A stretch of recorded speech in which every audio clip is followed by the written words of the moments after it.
মোহাম্মদ ফজলুর রহমান, মাননীয় সদস্য, কিশোরগঞ্জ ৪, আপনার সময় 15 মিনিট।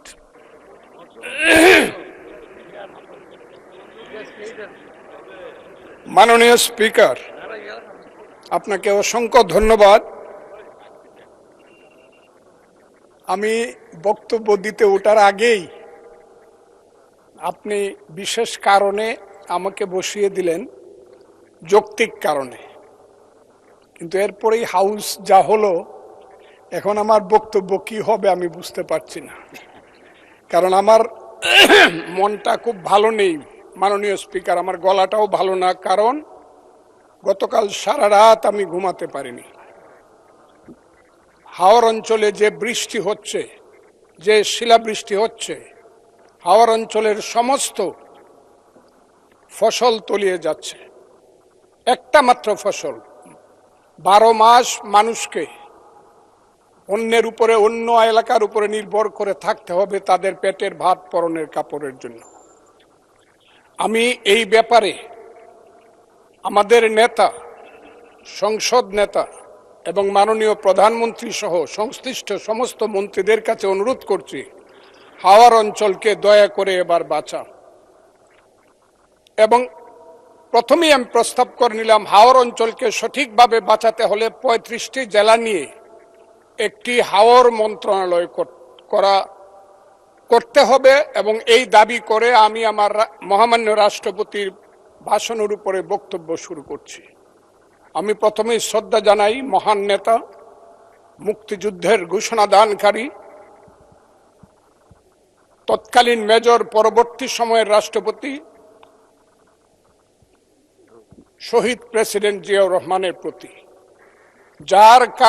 আমি শ্রদ্ধা জানাই মহান নেত্রী, দেশনেত্রী বেগম খালেদা জিয়ার প্রতি, যার আহ্বানে এবং যার কারণে আমি আজকে বিএনপি করি।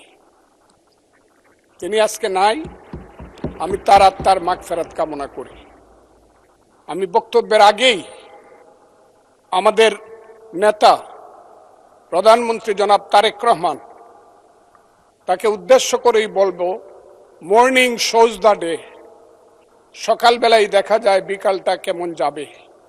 আমাদের প্রধানমন্ত্রী এই দেশের জন্য, এই দেশের উন্নয়নের জন্য প্রথম থেকেই যে যে কর্মসূচি নিয়ে কাজ করছেন, কালকেও যশোর থেকে উলসি খাল খনন করে তিনি এসেছেন। আমার বিশ্বাস এই দেশের মানুষের দুর্ভাগ্য দূর করে বাংলার পূর্বাকাশে নতুন সূর্য উঠবে বলে আমি বিশ্বাস করি। মাননীয় স্পিকার, রাষ্ট্রপতি ভাষণের উপরে আমার মিক্সড ধারণা আছে। আমার প্রথমেই বলতে হবে, সেই সত্য যা রচিবে তুমি, যা ঘটে তা সত্য নয়, কবি তব মনোভূমির, রামের জন্মস্থান অযোধ্যার চেয়েও সত্য যেন, বাল্মীকির কবিতা। কারণ হলো, মাননীয় রাষ্ট্রপতি যা যা বলেছেন, আমি প্রথমেই বলি 2, 3 এবং 4 নম্বর প্যারা। 2 নম্বর প্যারায় মুক্তিযুদ্ধকে উনি যেভাবে বলেছেন সঠিক বলেছেন, কিন্তু আরো বিস্তারিত হলে আমাদের প্রধানমন্ত্রী যেমন বলেন যে মুক্তিযুদ্ধকে মহিয়ান করতে হবে, মুক্তিযুদ্ধ আরো মহিমান্বিত হতো আরেকটু ইলাবোরেট করে লেখলে। কারণ মুক্তিযুদ্ধের ইতিহাস মহাসমুদ্রের চেয়েও গভীর ইতিহাস। আমি আজকে আপনার কাছে বলবো 3-4 প্যারায় মুক্তিযোদ্ধাকে যেভাবে 5ই আগস্টের সঙ্গে তুলনা, যোদ্ধাদের সঙ্গে তুলনা করা হয়েছে, 5ই আগস্টের যোদ্ধাদেরকে আমি ছোট করে দেখি না। তাদের যারা শহীদ হয়েছে, আমি তাদের প্রতি শ্রদ্ধা নিবেদন করি এবং তাদের আত্মার মাগফিরাত কামনা করি। শহীদ আমি ছিলাম 5ই আগস্টে, তার আগে 10 বছর যাবত, যেদিন থেকে আমি বলা শুরু করেছিলাম আওয়ামী লীগ একটি অভিশপ্ত রাজনৈতিক দল, সেই দিন থেকে 10টি বছর নিরন্তর আমি যুদ্ধ করেছি। আমি আমার যেদিন সর্বশেষ 28শে অক্টোবর নয়াপল্টনের মাঠ থেকে 10 লক্ষ লোকের মিছিলটাকে ফ্যাসিস্টরা ভেঙে দিল, অনেকেই জেলে চলে গেলেন, অনেকেই পলাতক ছিলেন, হাজার হাজার নেতা কর্মীর নামে যেদিন যুদ্ধ হলো, সেদিন আমি বললাম যে আমি সংসপ্তকের ভূমিকা পালন করব, জয় অথবা মৃত্যু। আমি হাসিনা সরকারের বিরুদ্ধে সবকিছু করব। স্ত্রীকে বললাম তুমি বিধবা হতে পারো, সন্তানদেরকে বললাম তোমরা এতিম হতে পারো, কিন্তু শেখ হাসিনা সরকারের পতন না হওয়া পর্যন্ত আমার যুদ্ধ চলবে।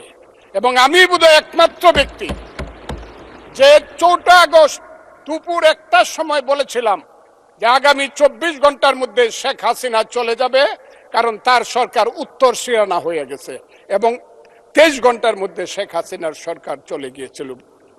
আমি সেই আন্দোলনে ছিলাম। বলতে পারেন মিছিলে ছিলেন না, আমি মিছিলে ছিলাম না আপনাদের মতো, কারণ আমার বয়স 23 বছর ছিল, তখন আমি এরশাদ বিরোধী মিছিলের প্রধান নেতা ছিলাম আমি। কিন্তু এখন আমার বয়স 78 বছর। আমার ছেলে ব্যারিস্টার 5 বছর আগে, আমার ছেলে ইঞ্জিনিয়ার 10 বছর আগে। তারা 5 দিন পর্যন্ত বাসায় আসেনি, তারা মিছিলে গিয়েছিল, তারা কেউ বাসায় আসেনি। কাছেই আগস্ট মাসকে আমিও খুব ছোট করে দেখি না, তবে কোনো কারণে আগস্ট কোনো বিপ্লব নয়, আগস্ট হলো গণ অভ্যুত্থান। সেই গণ অভ্যুত্থানকে যারা মুক্তিযুদ্ধ এবং মুক্তিযোদ্ধার সঙ্গে তুলনা করতে চায়, জুলাই যুদ্ধ এবং মুক্তিযুদ্ধ, তাদেরকে আমি বলবো, সবাইকে আমি বলবো, এই কথাটা বলাই অন্যায়। কারণ মুক্তিযুদ্ধ প্রশান্ত মহাসাগরের সঙ্গে ডুবার তুলনা করা যেমন, হিমালয় পর্বতের সঙ্গে টিলার তুলনা করা যেমন, মুক্তিযুদ্ধের সঙ্গে 5ই আগস্টের তুলনা করা ঠিক তেমনি। আমি আজকে খুব পরিষ্কার ভাবে বলতে চাই, মুক্তিযুদ্ধ এবং স্বাধীনতা সংগ্রাম একদিনে বাঙালি জাতির হয় নাই।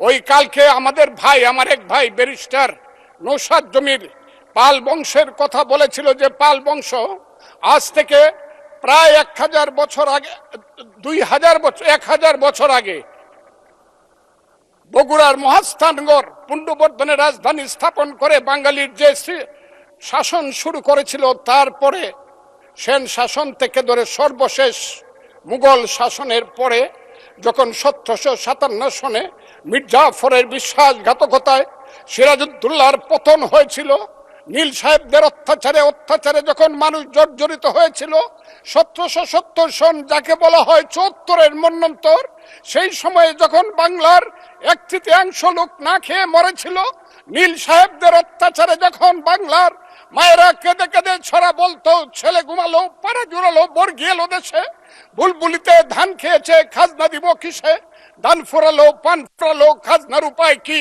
আর কটা দিন সবুর করো রসুন বুনেছি। সেই যে ব্রিটিশের বিরুদ্ধে যুদ্ধে বাংলার মানুষ প্রথম নেতৃত্ব দিয়েছিল, সেই নেতৃত্বের মাধ্যমেই আমরা দেশ স্বাধীন করেছিলাম।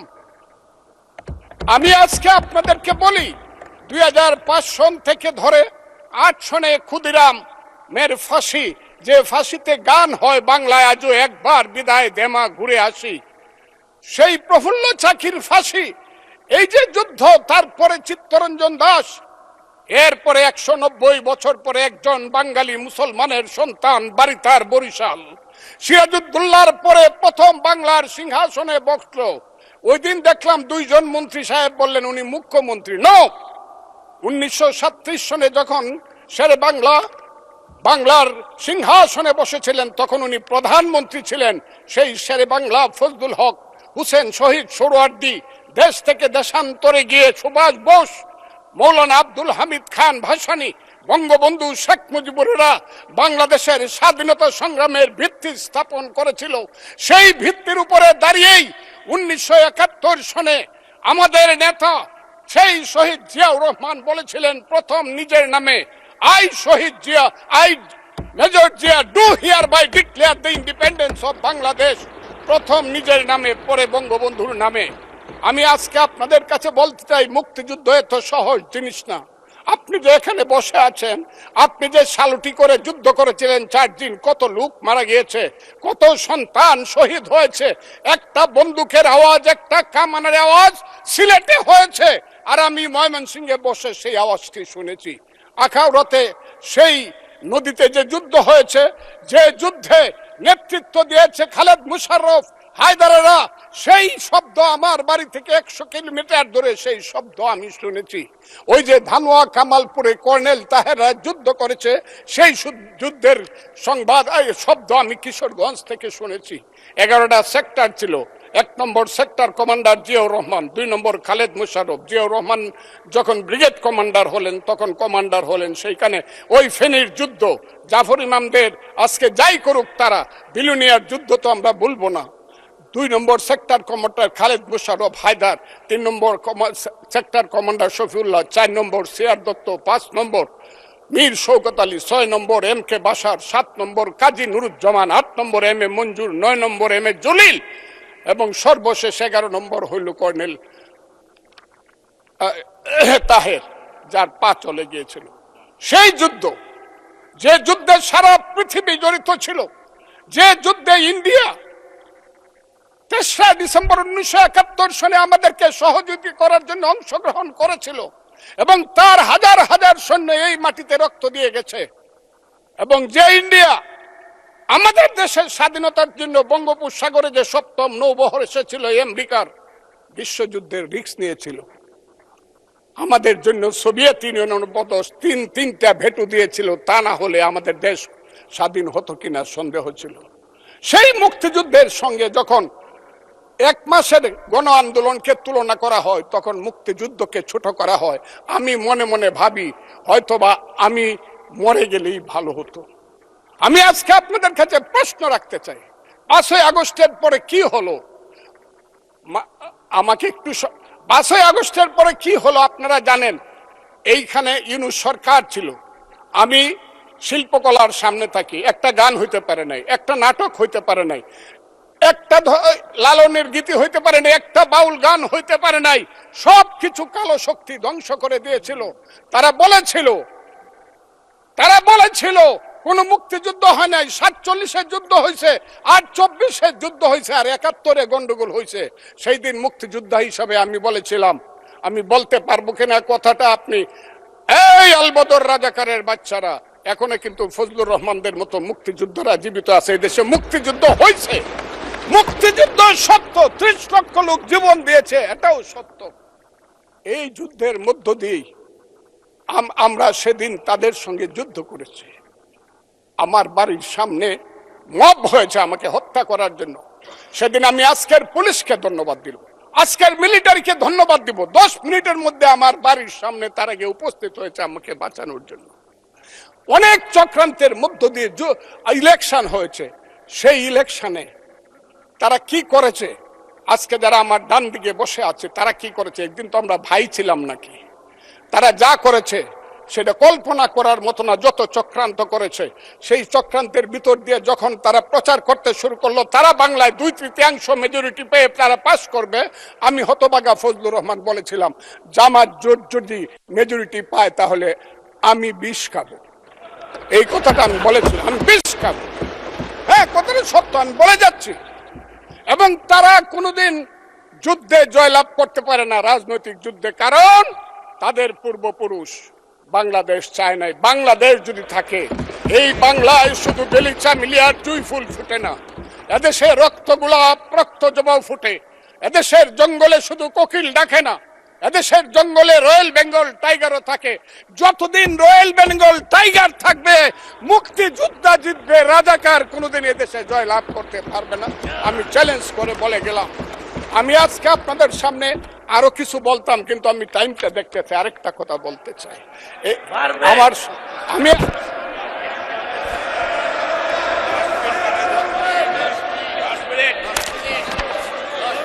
আমাকে 5 মিনিট সময় দেন, আমি শেষ করে ফেলবো। আমি আজকে আপনার সামনে শুধু বলতে এসেছি, মাননীয় সদস্য, আরো 3 মিনিট দেওয়া হলো আপনাকে। আমি বলতে এসেছি, হ্যাঁ, আমার বক্তব্যের পরে বলবে আমরা কি মুক্তিযুদ্ধ করি নাই। যেমন বিরোধী দলের নেতা বলেন, উনাকে আমি অসম্মান করি না, সব সময় মাননীয় বলে কথা বলি, কিন্তু উনার দলের লোকজন এখানে বসে আছে, তারা আমাকে ফজা পাগলা বলে কথা বলে। উনি একদিন এটা বলেন তারা নাকি সভ্য, তারা নাকি ইসলাম। এবং উনি যে বলতেছে, ওই দিন বললো যে আমার দাড়ি পাকা, আমার চোখের সমস্ত পাকা, উনি আমার চেয়ে 10 বছরের ছোট। আমার বয়স 78 বছর, আমি 48 সনে জন্মগ্রহণ করেছি, উনি 58 সনে জন্মগ্রহণ করেছে। কথা মাননীয় সদস্য, আমি ওনাকে, আপনাকে কেউ এই ধরনের উক্তি করেছে আপনার সম্বন্ধে, এরকম তো সংসদে কেউ বলে নাই তো না এরকম। বলছি করেছে আপনি কেন করেছে। নিজের টেনে করেছে করেছে বলেন, please। আছে এখানে এখানে উপস্থিত। আমি আজকে আপনাকে বলতে চাই, বলতে থাকেন, আপনি বলতে থাকেন। আচ্ছা আমি যে কথাটা বলতে চেয়েছিলাম, বিরোধী দলের নেতা বলেছেন উনি মুক্তিযোদ্ধা পরিবারের লোক এবং উনি শহীদ পরিবারের লোক এবং উনি জামাত ইসলাম করেন। এটা ডাবল অপরাধ। মুক্তিযোদ্ধা পরিবারের লোক কেউ জামাত করতে পারে না। আর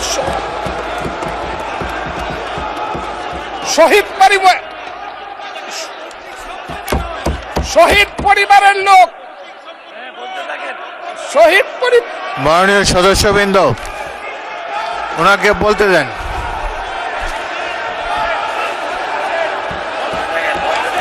শহীদ মাননীয় পরিবারের লোক, সদস্যবৃন্দ, অর্ডার অর্ডার। শহীদ আপনারা পরিবারের শৃঙ্খলা লোক, রক্ষা করুন। কেউ জামাত মাননীয় করতে- সদস্যবৃন্দ, সংসদে শৃঙ্খলা রক্ষা করুন। মাননীয় শহীদ সদস্য পরিবারের ফজলুর লোক, রহমান, আমি ঠিক আপনি আছে, শেষ করুন, ওনারা কষ্ট পাইতেছেন তো। বক্তব্য শেষ করুন। আমি আবারও বলে রাখলাম, শহীদ পরিবারের লোক তো জামাত করতেই পারে না, আর জামাত করলে ডাবল অপরাধ করতেছে। দুই, তাহলে স্বীকার,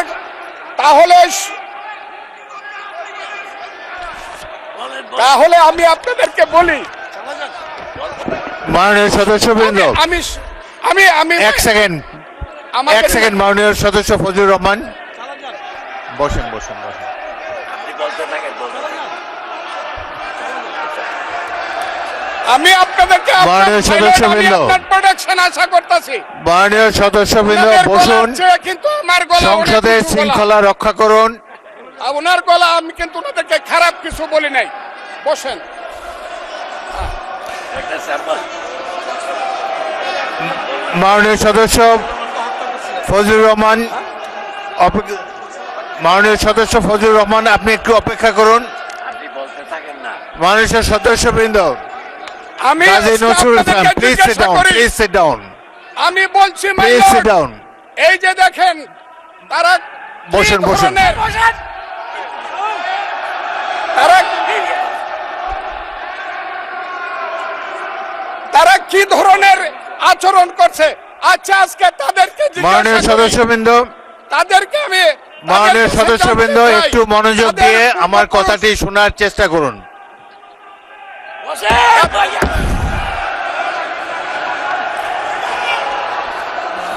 মাননীয় সদস্যবৃন্দ, গাজী নজরুল ইসলাম বসুন, আমি আজকে এই বসুন বসুন। এই কথাটা স্পিকারের বলতে কথা বাধ্য শোনার হচ্ছি। চেষ্টা করুন।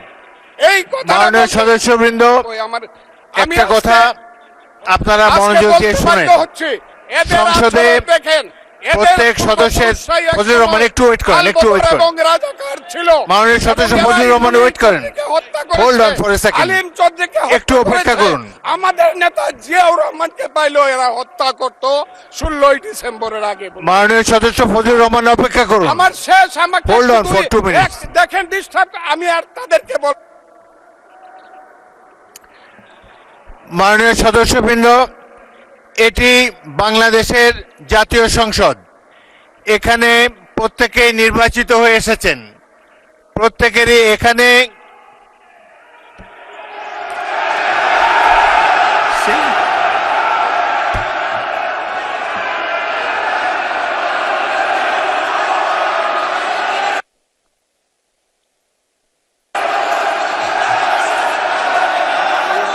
হ্যাঁ?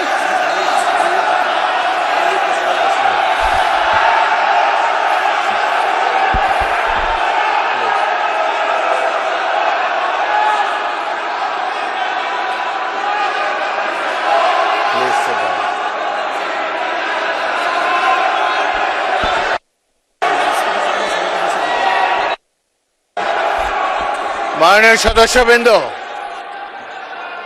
দয়া করে বসুন।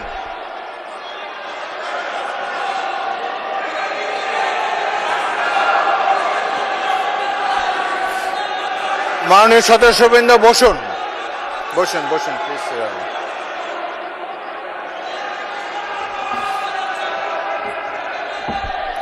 বসুন, মাননীয় সদস্যবৃন্দ বসুন, বসুন বসুন বসুন।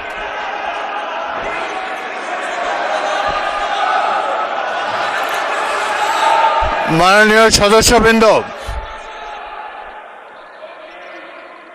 মাননীয় বিরোধী দলের নেতা, আমি বলি তারপর আপনি বলেন। মাননীয় সদস্যবৃন্দ, এটি আপনারা সবাই, মাননীয় সদস্য ফজলুর রহমান, আপনি বসেন, আপনি বসুন, আপনার সুযোগ দেওয়া হবে বক্তব্য শেষ করার জন্য। মাননীয় সংসদ সদস্যবৃন্দ, সারা জাতি দেখছে, লাইভ টেলিকাস্ট হচ্ছে, সবাই আপনারা নির্বাচিত সদস্য, এখানে সবাই জনগণের ভোটে নির্বাচিত সদস্য। আমি প্রতিদিনই বলি যে রুলস অফ প্রসিডিওর বইটা একটু পড়েন। যদি এই সংসদ যদি বিধি মোতাবেক পরিচালিত না হয়, এটি আর জাতীয় সংসদ থাকবে না। অতীতে জাতীয় সংসদ সম্পর্কে অনেক তিক্ত অভিজ্ঞতা আছে। প্রথমে নজমুল হুদা তৎকালীন মাননীয় সদস্য একটা বক্তব্য করলেন, সদস্যরা ওয়াকআউট করে চলে গেলেন। আমরা ভাবলাম যে আধা ঘন্টা পরে ফিরে আসবে। ওই বয়কট 2 বছর চলেছে। সুতরাং সামান্য কারণে উত্তেজনা সৃষ্টি করা ঠিক নয়। প্রত্যেকেরই বাক স্বাধীনতা আছে। প্রত্যেক সদস্য এখন ইভেন 370 বিধিতে দলীয় হুইপ নেগলেক্ট করে, উপেক্ষা করেও ব্যক্তিগত মতামত এখন সবাই দিতে পারেন। এখানে প্রত্যেকেরই বাক স্বাধীনতা আছে। যদি কোনো সদস্য, সরকার দলের সদস্য আর বিরোধী দলের সদস্যের মত এক হবে, এমন তো হতে পারে না। এই জন্যই একটি সরকারি দল, একটি বিরোধী দল এখানে আছে। জনগণই এভাবে নির্ধারিত করে দিয়েছে। যদি সরকারি দলের কোনো সদস্য তার বক্তব্যে আপনাদের আপত্তি থাকে, আপনারা এরপরে তো plenty of time is there, আপনারা তার বিরুদ্ধে তিনি যা বলেছেন সেই যুক্তি খণ্ডন করুন। তিনি ভুল বললে তাকে পাল্টা অভিযোগ করেন তার বিরুদ্ধে। কথা বলার সময় তো সুযোগ আছে, কিন্তু এই যে শিশুরাও লজ্জা পাবে এই ধরনের, যদি বয়স্ক শ্বশ্রুমণ্ডিত ব্যক্তি, বয়স্ক যারা অলরেডি দাদা হয়ে গিয়েছেন, তাদের নাতিরাও হয়তো এখানে গ্যালারিতে বসে দেখছে, তারা কি ভাববে এটা সম্পর্কে। আরেকটি জিনিস হলো, সংসদের স্পিকার যখন দাঁড়ায় তখন এটি অবশ্য কর্তব্য সবাই এখানে বসে পড়বেন। যদি আমাকে তো আপনারাই তো আমাকে স্পিকার বানিয়েছেন, আমি এই সংসদের কাস্টোডিয়ান, অভিভাবক। যদি চেয়ারের প্রতি এই সম্মান আপনাদের না থাকে, তাহলে জাতীয় সংসদের প্রতি মানুষের কোনো রেসপেক্ট থাকবে না আগামী দিনে। আপনারা বলতে পারেন freedom of speech is there. Fazlur Rahman সাহেব যা বলেছেন, এরপরেই আপনাদের একজনকে টাইম দেব, প্রয়োজন হলে টাইম বাড়িয়ে দেব। তার যুক্তি খণ্ডন করুন। তিনি যদি অসংসদীয় কোনো কথা বলে থাকেন, সেটা আমরা পরীক্ষা করে স্পঞ্জ করে দেব, কিন্তু বক্তব্যের সময় তাকে ডিস্টার্ব করবে না। জনাব সদস্য ফজলুর রহমান, আপনি 3 মিনিটে আপনার বক্তব্য শেষ করেন, তারপর আমি বিরোধী দলের নেতার বক্তব্য শুনবো। আপনি শেষ করেন। 3 মিনিটস ফর ইউ। মিলর্ড, 1971 সনের 14 ডিসেম্বরকে পালন করা হয় শহীদ বুদ্ধিজীবী দিবস। সেই মুনির চৌধুরী, আব্দুল আলিম চৌধুরী, শহীদুল্লাহ কায়সার থেকে ধরে শত শত বুদ্ধিজীবীকে যারা হত্যা করেছিল, তাদেরকে বলা হয় আলবদর। এবং সেই আলবদর বাহিনী কার ছিল আপনারা জানেন। আমি খুব দুর্ভাগ্য, প্রথম দিন কিন্তু মাননীয় স্পিকার আপনি জানেন এইখানে কোনো বাতি ছিল না, আমি কিছু শুনতে পারি নাই। এই হাউজে প্রস্তাব হয়েছে, তাদের ব্যাপারেও শোক প্রস্তাব হয়েছে। আমি একা হইলেও এটা প্রতিবাদ করতাম, কিন্তু যেহেতু আমার দল এটা করছে, আমি চুপ করেছিলাম। আমি কথাটা খুব ক্লিয়ার। কিন্তু এই সংসদ সম্পর্কে আজকে না হলো কালকে না হলো পরশু, না হলে ইতিহাসে ভুল বার্তা যাবে যদি আমরা যুদ্ধ অপরাধের ব্যাপারে আমরা সুপ্রস্তাব নেই। আমার আরেকটা কথা মিলন, পুলিশের ব্যাপারে যে ইনডেমনিটি দেওয়া হয়েছে, সেই পুলিশ 5ই আগস্ট পর্যন্ত একরকম, কিন্তু 5ই আগস্টের পরে, যেমন আমি মুক্তিযোদ্ধা কমান্ডার ছিলাম, আপনি বীর বিক্রম ছিলেন, 16ই ডিসেম্বরের পরে শত শত রাজাকার আমার কাছে আত্মসমর্পণ করছে। আমি কাউকে হত্যা করি নাই, সবাইকে জেলে পাঠিয়ে দিয়েছি, তার বিচার হোক। আমার কথা হলো 5ই আগস্ট 2024 সনের পরে এই যে এত থানা লুট হয়েছে, এত পুলিশকে হত্যা করা হয়েছে, তারা তো তখন যুদ্ধ করে নাই, তারা তো নিরপরাধ। এত এত অস্ত্র গেল কোথায়? স্বরাষ্ট্রমন্ত্রী নিশ্চয়ই আমার নেতা, উনিও শুনছেন, আমি কথাগুলো বলছি, ৫ই আগস্টের পরে যে ঘটনাগুলো হয়েছে সেগুলো তো কোনো আইনে ইনডেমনিটি পাওয়ার কথা না। যদি ৫ই আগস্টের পরে কোনো পুলিশ হত্যা হয়ে থাকে, থানা লুট হয়ে থাকে, অস্ত্র নিয়ে থাকে, সেটার জন্য তদন্ত হওয়া উচিত, দোষীদের বিচার হওয়া উচিত। আর ৫ই আগস্টের আগে পুলিশ যা করেছে, তারা রাষ্ট্রীয় বাহিনী, তারা যদি অন্যায় করে থাকে, মরে গেছে, বিচার হোক। কিন্তু আমি মনে করি তারাও এই দেশের নাগরিক, পুলিশেরও মা বাবা আছে, তাদেরও সন্তান আছে, তাদের সন্তানও এতিম হয়েছে। রাষ্ট্র তাদের কাছে গিয়ে বলা উচিত, তোমার সন্তান যেভাবেই নিহত হয়ে থাক, আমরা তোমাদেরকে দেখব। আমার পুলিশের এই আইনটার ব্যাপারে হলো আমার এই কথা। আমি আজকে এই হাউজে দাঁড়িয়ে সর্বশেষ কথাটি বলবো। সর্বশেষ কথাটি হলো, আমার মাননীয় প্রধানমন্ত্রী, আমি যাকে ভীষণ শ্রদ্ধা করি, দেশকে উনি চালাতে পারবে না আমি জানি। দিনের পর দিন, মাসের পর মাস, যতই বাহিরে বাহিরে চক্রান্ত হোক, ভিতরে কিন্তু যতই ভালো মানুষ দেখাক, যতই এখানে বিএনপির বিরুদ্ধে দাঁড়াবার চেষ্টা করুক, এটা হবে না। কিন্তু আমার নেতা, সংসদ নেতা কিন্তু অনেক মহান কাজ করেছে।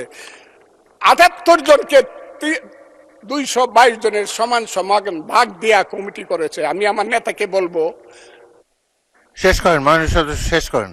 তার মা কিন্তু একসাথে দুধ খাইছে, কিন্তু সিরাজউদ্দৌলা আর মোহাম্মদী বেগ কিন্তু এক না। মোহাম্মদী বেগ কিন্তু সিরাজউদ্দৌলাকে হত্যা করেছিল। এই কথাটি বলেই আপনাকে ধন্যবাদ জানিয়ে আমার বক্তব্য শেষ। মাননীয় বিরোধী দলের নেতা, আপনি কিছু বলবেন? মাননীয় স্পিকার, আপনাকে ধন্যবাদ। আমি শ্রদ্ধা রেখেই বলতে চাই, মাননীয় সংসদ সদস্য বয়সে আমার বড়, তিনি মুক্তিযুদ্ধে তার অবদান সবকিছুই বলেছেন, কিন্তু নিজের অবদান বলতে গিয়ে আরেকজনের অবদানের উপরে হাতুড়ি পিটানোর অধিকার কাউকে দেওয়া হয়। তিনি পার্সোনালি আমাকে হার্ট করেছেন। তিনি বলেছেন যে আমি বলে থাকি আমি শহীদ মুক্তিযোদ্ধা পরিবারের সদস্য, তাহলে ইনি এটাকে চ্যালেঞ্জ করছেন। ২ নম্বর, উনি বলেছেন কোনো মুক্তিযোদ্ধা কিংবা শহীদ মুক্তিযোদ্ধা পরিবারের কেউ জামাত ইসলামী করতে পারে না। তাহলে উনাকে জিজ্ঞেস করে করা লাগবে? এটি আমার নাগরিক অধিকার। আমি কোন দল করব, কোন আদর্শ আমি অনুসরণ করব, এর উপর হস্তক্ষেপ করার ন্যূনতম কোনো অধিকার রাষ্ট্র কিংবা সংবিধান কাউকে দেয়নি। আমি এটার তীব্র নিন্দা জানাই। আমার আইডেন্টিটি নিয়ে প্রশ্ন করা হয়েছে, এটা গুরুতর অপরাধ করেছেন উনি। আবার আমার আদর্শ সিলেকশনের ব্যাপারে উনি কথা বলেছেন, এটা বাড়তি অপরাধ করেছেন। আমি অনুরোধ করব মাননীয় স্পিকার, তার এই অসংসদীয় অংশটা এখান থেকে যেন এক্সপাঞ্জ করা হয়। শেষে গিয়ে উনি, আমরা কুলা মনে এই সংসদকে ফাংশনিং করার জন্য বর্তমান জ্বালানি অব্যবস্থাপনা সংকট যেটাই বলি, সেইটার ক্ষেত্রে আমরা এগিয়ে এসেছিলাম। কুলা মনে কথা বলেছি, নোটিশ নিয়ে আলোচনা হয়েছে, এবং পরের দিনে সে মাননীয় প্রধানমন্ত্রী একটা প্রস্তাব দিয়েছেন, আমরা সাথে সাথে এটা গ্রহণ করেছি। তিনি এইটাকে শেষ পর্যন্ত কনক্লুশন টানলেন কি দিয়ে? হ্যাঁ, যার মগজ যেরকম তার কনক্লুশন হবে সেটা।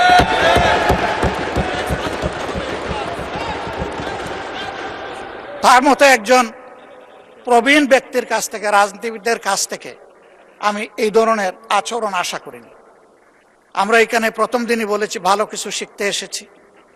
কাউকে হিট করা, গালি দেওয়া, এর মাধ্যমে বড় কিছু অর্জন করা যাবে না। কিছু গোলাবাজি হতে পারে বড় জোর, কিন্তু তার চাইতে বেশি কিছু হবে না। আর সাধারণত যুক্তি যখন ফুরিয়ে যায়, মাথা তখন গরম হয়ে যায়। একটা প্রবাদ আছে, রেগে গেলেন তো হেরেই গেলেন। আমরা সবাই মিলে হারতে চাই না, আমরা সবাই মিলে জিততে চাই। এই জন্য সবাই যেন মাথাটা একটু ঠান্ডা রেখে যুক্তির সাথে সত্য নির্ভর কথাগুলা বলি, তাতে অবশ্যই দেশবাসী উজ্জীবিত হবে, এই সংসদের প্রতি মানুষের আস্থা তৈরি হবে, এবং দেশটাকে নিয়ে সবাই মিলে আমরা সামনে এগিয়ে যেতে পারবো। ধন্যবাদ মাননীয় স্পিকার। ধন্যবাদ মাননীয় বিরোধী দলের নেতা জনাব ফজলুর রহমান। এখন আর তো না বললেও চলে। আমরা সংসদ উত্তপ্ত হোক এরকম চাই না, আপনি একটু দয়া করে বসেন। আমি আমার বক্তব্য শুনেন। জনাব ফজলুর রহমান যে বক্তব্য দিয়েছেন তার মধ্যে যদি অসংসদীয় কোনো কিছু থাকে সেটা এক্সপাঞ্জ করা হবে এবং মাননীয়